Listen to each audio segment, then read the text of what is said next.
If it's happening in professional wrestling, we're breaking it down. The matches, the moments, the rumors, and yes, even the hot takes. This is Pro Wrestling Focus. No nonsense, no wasted motion, just pure wrestling talk. Now here's your host, Cody Springer. Hello, ladies and gentlemen. Welcome back to Pro Wrestling Focus, and SummerSlam is bigger than ever. This is the first ever two-night SummerSlam in the history of the WWE, and night one is about to set the tone for the whole damn weekend. I'm breaking down every major match, giving you my no bullshit takes, calling the outcome like only I can. If you're tired of surface level predictions and want real insight with a little fire behind it, this is your spot. Let's get into it. This is SummerSlam predictions, night one.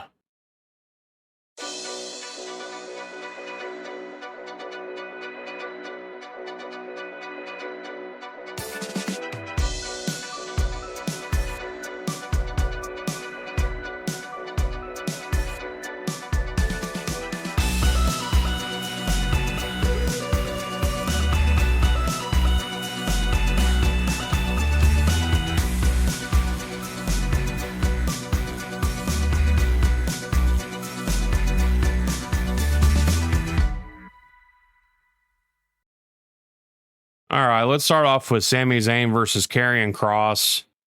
This one's been simmering for a while now, and I'll be honest, I think it's been better than what people are giving it credit for. Let's break this down. So, back at Night of Champions, Sami Zayn picks up a clean W over Kross. Crowd was hot for it.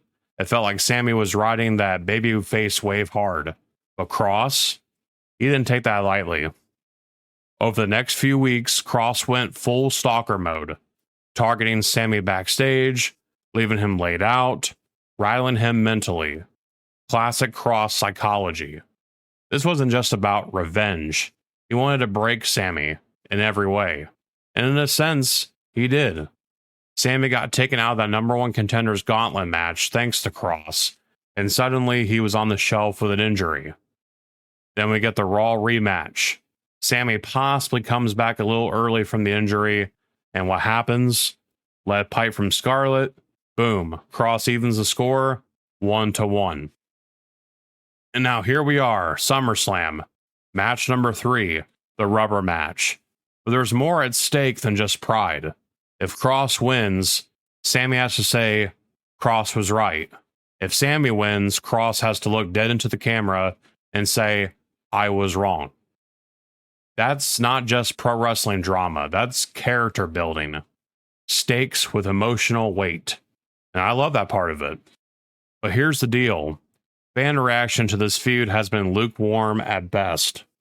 Reddit threads, Facebook groups, hell, even YouTube comment sections. It's been split.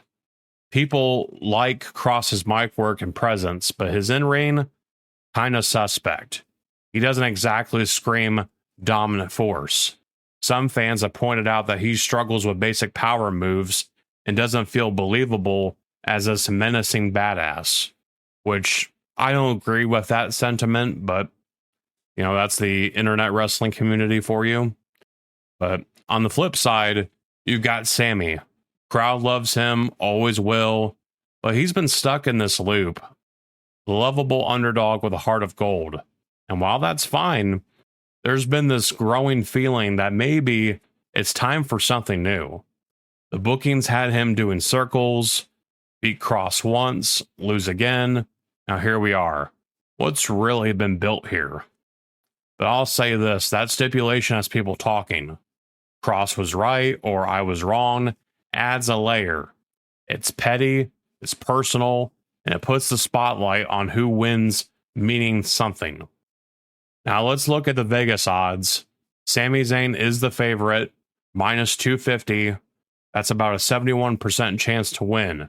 Kross sitting at plus 170.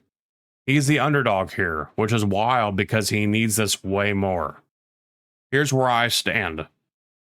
I've liked this feud, It's been methodical, it's gotten more heated, and it has legit stakes. But if they have Sammy win this, man, that's a huge missed opportunity. Sammy doesn't need the win. He's over. He's bulletproof at this point. Cross, he's not. If WWE has any interest in keeping Cross and Scarlett around, you have to give him the win here. Otherwise, you're basically saying, thanks for showing up, now go hit catering. So screw the odds. I'm going with the shock finish. Give me Karrion Kross to pull off the upset. Win this damn feud and finally get the momentum he's been chasing since the second he came back to WWE. Let's just hope that WWE has the guts to actually book it that way. All right, up next for the Women's Tag Team Championships, we have Raquel Rodriguez and Roxanne Perez representing the Judgment Day against Alexa Bliss and Charlotte Flair. Let me just say this right off the bat. This one's got me torn. On paper, this match is a banger. You've got Raquel Rodriguez and Roxanne Perez defending against the unlikely but surprisingly successful duo of Alexa Bliss and Charlotte Flair. Now, if you've been following the build, here's the rundown.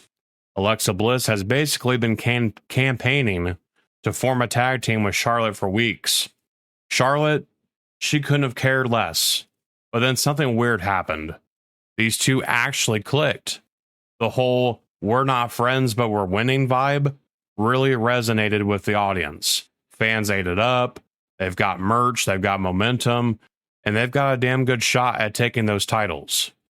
At Evolution, they were in that fatal four-way, and while they didn't win, they also didn't get pinned, which is always WWE's way of saying, yeah, we're not done with you yet. Now here we are, they're getting their shot. Meanwhile, Roxanne has quietly become one of the best additions to the Judgment Day since Rhea Ripley. She filled in for Liv Morgan and hasn't missed a beat. Her chemistry with Raquel has been strong, and she even pinned Alexa clean on SmackDown.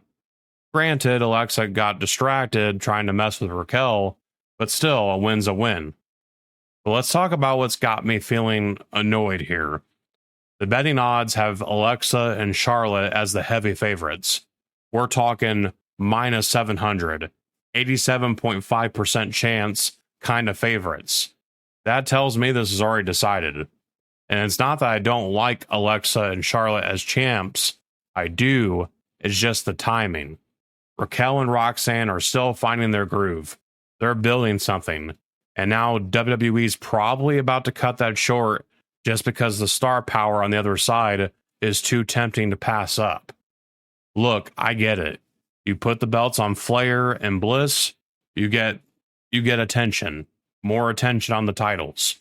You sell more merch. It's good business. But from a story perspective, this could have cooked a little longer. Give Raquel and Roxanne a few more big wins. Make Alexa and Charlotte chase a little more. Then you pull the trigger. But nah, WWE's in their fast forward era again. So here's my prediction, and trust me, I hate saying this. Alexa Bliss and Charlotte Flair win the women's tag team titles at SummerSlam. Not because they need it, but because that's just the WWE way. Let's hope they at least make the match feel like it mattered. All right, up next we have Tiffany Stratton versus Jade Cargill for the WWE Women's Championship. Now, this match on paper, this is a headline match. Two marketable stars, big stage, flashy entrances, big fight feel. But when you really dig in, this one frustrates the hell out of me. Let's rewind the tape real quick. Tiffany Stratton, she's been champion since January 3rd. Cashed in Money in the Bank on Nia Jax and hasn't looked back. Since then, she's had solid defenses. Charlotte Flair at WrestleMania, Trish Stratus at Evolution. She's done everything that WWE has asked of her, and she's done it well. She looks like a star. She carries herself like a star. And week by week, she's been getting more over. Like, she's not just a Barbie doll champ. They're building her into something real. And there's Jade Cargill. She wins the Queen of the Ring tournament by beating Asuka in the finals. She beat Naomi in a no-holds-barred match at Evolution. WWE is clearly all in on her. They're rolling out the red carpet. This is her first singles title shot. And let's be honest, it's probably her coronation night. But here's where I get annoyed. I just don't think Jade's ready. Not yet. Look, I'm not blind. I see the star power. She looks like a main eventer. She talks like a main eventer. She walks like a main eventer. But when the bell rings, she's not consistent. You've heard me say it before. She struggles with the fundamentals. Her matches are still clunky at times. She gets lost. And going up against someone like Tiffany, who's really settled into her role, the contrast is going to be loud if they don't deliver. Now let's talk about the feud. This build, it's been fine, but nothing groundbreaking. WWE framed this as a clash of styles, clash of attitudes type of thing. Baby faces with a little heel energy. There's some passive-aggressive tension, such as Jade calling Tiffany a stereotypical champion. There's drama there, but WWE just didn't go there. It's been surface level. No real heat, no deep personal rivalry, just here's the next contender, let's go. Then on the outside looking in, you've got Bianca Belair, the wild card. Now, a lot of fans think that Bianca is going to turn heel and cost Jade the match. You know, I've seen the posts, I've heard the theories. I'm not buying it. And let me tell you why. It wouldn't make sense. Bianca was heartbroken when she found out Naomi was the one who attacked Jade last November. She's been standing by Jade for months, and yeah, there's been mistrust and tension between them. Yeah, their friendship hasn't been perfect, but a heel turn? That's a stretch. That's forcing a twist just for the sake of a twist. Would I like it if Bianca interfered and cost Jade? Sure, that would protect Jade, keep Tiffany strong, and add fuel to a future Jade versus Bianca showdown, but I don't think WWE's going that way. I think they're pulling the trigger. They want the belt on Jade now. And look, I get it. The odds say it all. Jade's sitting at minus 600. That's damn near a lock. Tiffany's at plus 350, meaning she's barely got a 15% shot in the eyes of the odds makers. So we're looking at a likely changing of the guard. But if I'm booking this, Tiffany retains, no hesitation. Let Jade keep building. Let her refine her game. Let her get a real feud under her belt. This match should be proving ground, not the finish line. But since this is WWE in 2025, they're obsessed with moments over momentum. I'm predicting that Jade wins the Women's Championship at SummerSlam. Do I think she's ready? No. Do I think WWE cares? Also no. They've already made up their mind. Jade is next. So if that's the case, she and Tiffany better tear it up. Because if they don't, the crowd's going to turn, and fast. All right, up next, we got Randy Orton and Jelly Roll against Drew McIntyre and Logan Paul. All right, let's talk about what might be the most ridiculous, most entertaining, and possibly most WTF match on night one of SummerSlam. I never thought that Jelly Roll and Randy Orton be teaming up in a WWE ring, but here we are. Now let me be clear. This thing is overbooked. It's a little cartoonish, and it's definitely a spectacle, but damn it, it's been fun. Now let's talk about the build. This all started when Logan Paul, shockingly still not punched in the mouth enough, interrupted Jelly Roll during a musical performance on SmackDown and ran his mouth about celebrities trying to be wrestlers. The irony was thick because Logan Paul is a celebrity trying to be a wrestler. Pot meet kettle. But anyway, Randy Orton, the Viper himself, The guy who's built his career on respect and whooping people's asses comes out to defend Jelly Roll. And when Randy Orton decides you're cool, that's like getting knighted in the WWE. So Logan's talking trash, Orton steps in, Drew McIntyre jumps in too. Like, he's been on a mission lately to gatekeep the business from outsiders, which, cool, I get it. But then he aligns himself with Logan Paul. Make that make sense. Now the match gets set. You've got Orton and Jelly Roll on one side, two guys with Southern charm, one with world titles and one with Billboard hits. And across from them, Drew, I carry WWE on my back for 3 years and still get nothing, McIntyre. And Logan, I film dead bodies and somehow get a US title run, Paul. So that brings us to what happened at Saturday night's main event. Things pop off. Orton's facing Drew, Paul tries to interfere, and Jelly Roll literally shoves his ass out of the way like it's a country fair brawl behind a Waffle House. Randy hits the RKO and wins. Logan throws a tantrum and attacks Orton, so Jelly Roll steps in again, blocks a punch, and throws Logan Paul out of the ring like a rag doll. Crowd goes wild. But Drew being Drew, he Claymore kicks Jelly Roll like he's punting a football in the Scottish Premier League. Boom, celeb down. Backstage, Orton tries to apologize, but Jelly's like, nah, man, they underestimated me. Let's settle it at SummerSlam. So the match is set, and for a random tag bout, this one's got way more juice than most of the card. Now, there was some real-life chaos, too. Drew got stranded in the UK due to passport issues, and WWE actually leaned into it. He blamed Jelly Roll for his travel problems because, sure, he's the TSA now, but it worked. It gave Drew's anger some legit heat and made the build feel a little more grounded. He's cleared now, so that match is still good to go. Now let's talk about crowd reactions. The live audience, they're eating this up. Jelly Roll shows up, they lose it. He steps to Logan Paul.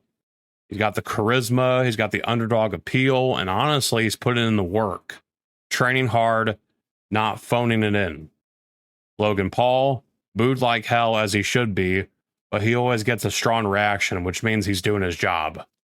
The online fans, though, totally different vibe. Some are loving the buzz, others are rolling their eyes. There's criticism over Jelly's physique, people whining that a Cena is in a featured SummerSlam match, and others are wondering why the hell Drew McIntyre, who's been a killer for the longest time, is being slotted into a novelty tag match. And I get it, because from a purist point of view, it's kind of disrespectful. But also, it's SummerSlam. WWE wants media coverage, viral clips, and spectacle. This match checks all the boxes. Now let's get to the Vegas numbers. Orton and Jelly Roll are sitting at minus 700. That's basically a lock. McIntyre and Logan Paul are at plus 400, meaning there's no faith in them walking out with the W. And I think that's the right call. This is going to be a classic WWE celebrity tag match blueprint. Orton works most of the match. Jelly's on the apron, getting hyped. Hot tag. Jelly Roll comes in and blows the roof off the place. Logan gets annihilated. RKO. And maybe Jelly hits a choke slam or a big clothesline. 1, 2, 3. Feel good moment. Match over. After the match, that's where it gets interesting. I think Logan eats a Claymore from Drew as a you embarrassed me kind of moment. Because let's be real, Drew's not going to celebrate the loss. Or please God, don't let them hug it out. I don't need a post-match bromance between these two. Either way, this is not about wins or losses for Drew or Randy Orton. This is about putting Jelly Roll over and creating that social media moment WWE can blast everywhere. Final take is Jelly Roll's probably going to get the pin. Logan Paul's going to sell it like he got hit by a bus. And SummerSlam gets a viral moment. Do I wish Drew was in something more serious? Absolutely. But hey, sometimes you play the hand you're dealt.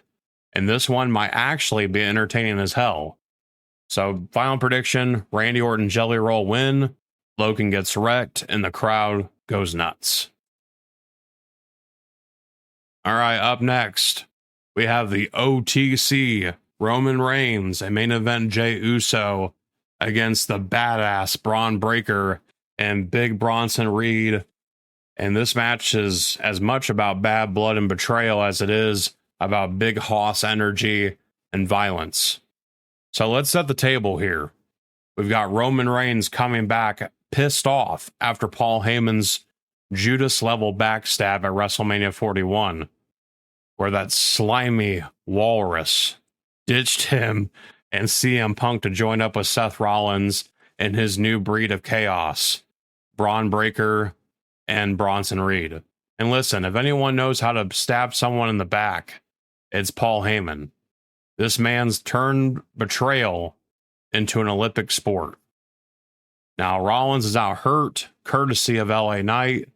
What do Breaker and Reed do? They double down.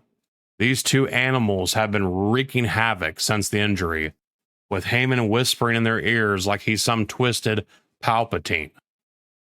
Star Wars reference if you don't get it. But yeah, cue Roman's big return. Straight up Superman back into the mix to save Jey Uso and CM Punk from a post-gauntlet mugging. Just like that, the bloodline bond gets patched up, and we're off to the races for SummerSlam. Breaker's been barking loud too, calling himself the big dog now, which is either bold or suicidal depending on how you look at it.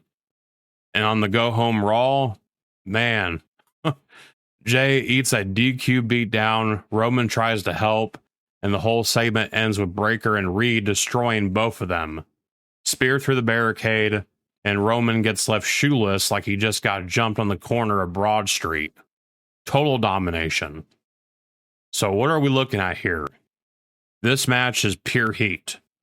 Roman Reigns and Jey Uso have the crowd behind them, no doubt. Roman's return, loud as hell. And Jey being in the mix again with his cousin, that's emotional storytelling the fans can ride with. But Breaker and Reed, these dudes are dangerous. Braun Breaker especially. He's the kind of freak athlete that Vince McMahon used to dream about in the 90s. And the crowd hates them, which is perfect. That barricade spot was nasty. Taking Roman's shoes, that's next level disrespect. They're not just trying to win, they're trying to embarrass Roman and end his legacy. Now let's talk about the fans. The live crowd, eating it up. Eating it up, for sure. They love Roman and Jey teaming again. They want to see the old dogs put the young bulls down. Heyman's betrayal gave them something to emotionally bite into. The online crowd, a little more nuanced. They're digging Breaker's upside. Some folks even want him to pin Roman just to shake things up. And let's be honest, Rollins' injury kind of slowed that momentum down. Without Seth as the front man, this faction feels like it's on cruise control. Still, the online chatter is heavy. People arguing whether Reed and Breaker are getting the right spotlight. Questioning if Heyman's crew even cares about winning. Classic internet overanalysis, but here's some truth to it. Now, the Vegas odds, woof. Roman and Jey are heavily favored. Minus 1,500, which means unless something wild happens, they're walking out with the W. Breaker and Reed, plus 600 underdogs. Basically, they've got the same odds as Logan Paul keeping his mouth shut for 5 minutes. Not likely. But here's the deal. This match isn't about wins and losses. Not really. It's about establishing that Breaker and Reed can hang in the big leagues. And even if they lose, if Breaker spears Roman through the barricade again, or if Bronson crushes Jey with that tsunami splash, they'll be just fine. Prediction, Roman and Jey win. That's a safe play and the smart booking. Roman just got back, so I don't see him taking the loss here. And this thing with Paul Heyman, with Braun Breaker, far from over. It's just the first shot in the war. And I'll say this, if this tag match gets time, if they let Breaker go wild, This might surprise people, could even steal the show. Roman and Jay get the dub, but the chaos, that's just getting started. All right, let's talk about what should be the main event for SummerSlam Night 1. CM Punk versus Gunther for the World Heavyweight Championship. Now listen, the build to this one hasn't been long, but it's been hot. Short sprint, heavy punch. This isn't one of those slow burn epics we've seen from Punk or Gunther in the past. This is two freight trains on a collision course, and they're about to crash head on in New Jersey. Let's break it down. Gunther, the ring general, regained the world title back from Jey Uso back in June. And let's be real, it was a statement.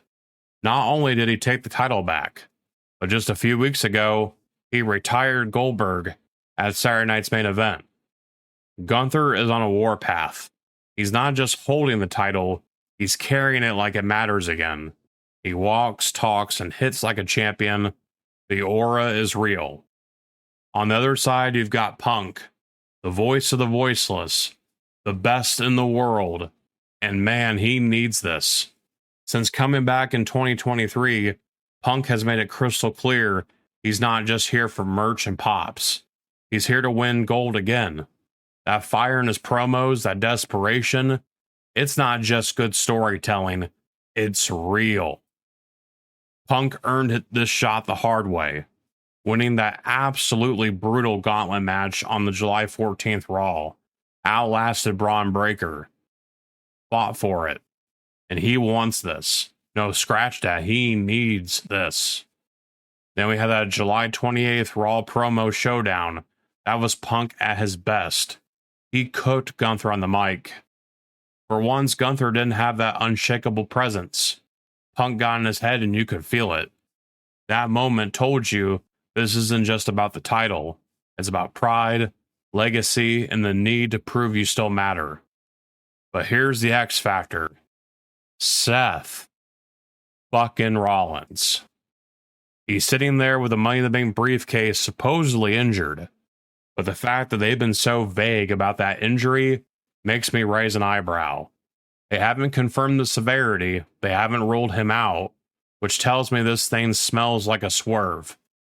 If Rollins is healthy, and I think he is, he's cashing in at SummerSlam, and it's going to be right after Punk wins the title. That's my call. So what does that look like? Gunther is going to beat the hell out of Punk. We know this. That's the match formula. Punk's going to get chopped in the next week, thrown around, look like a rag doll, but then Punk does what Punk always does. He digs deep, he fights from underneath. He makes that big comeback and finds a way to win. And then boom, Rollins' music hits, cash in, curb stomp, 1, 2, 3. Rollins leaves SummerSlam the new champion, Punk gets his moment, and loses it all in 5 minutes. The feud continues, the personal heat between them explodes. Now, if Seth doesn't show up, then I'm leaning toward Gunther retaining. They built him up strong again, and in a short reign wouldn't really serve him unless it's a service of something bigger, like Punk versus Rollins. But without Rollins in play, you keep the title on Gunther and let his reign roll. Fan reaction, split. The live crowd respects Gunther, even if he is the heel. Dude's earned it. But Punk always brings energy, especially when he's chasing gold. So the atmosphere in New Jersey is going to be electric. Online, that's all over the place. Some want Punk to win to validate his comeback. Others think he doesn't need the belt to stay hot. Then there's the Gunther fans who think he needs the run to stay cemented as a top guy. There's also that segment of fans who want a clean finish. No cash in, but in WWE, come on. This Rollins stuff is dangling in front of us for a reason.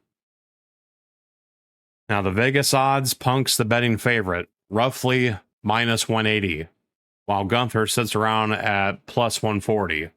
That's about a 65% chance implied that Punk walks out with the title. The smart money says Punk, but that briefcase is hanging over this thing like a damn guillotine. My official prediction is that CM Punk wins the title, and then Seth Rollins cashes in and steals it. Punk gets screwed again, and the feud between them is right back on the front burner. And you know what? I'm fine with it. Because Gunther will still look strong, Punk gets his moment, and Rollins gets back in the game. That storytelling, that SummerSlam, that's what WWE, or that's WWE when they're cooking.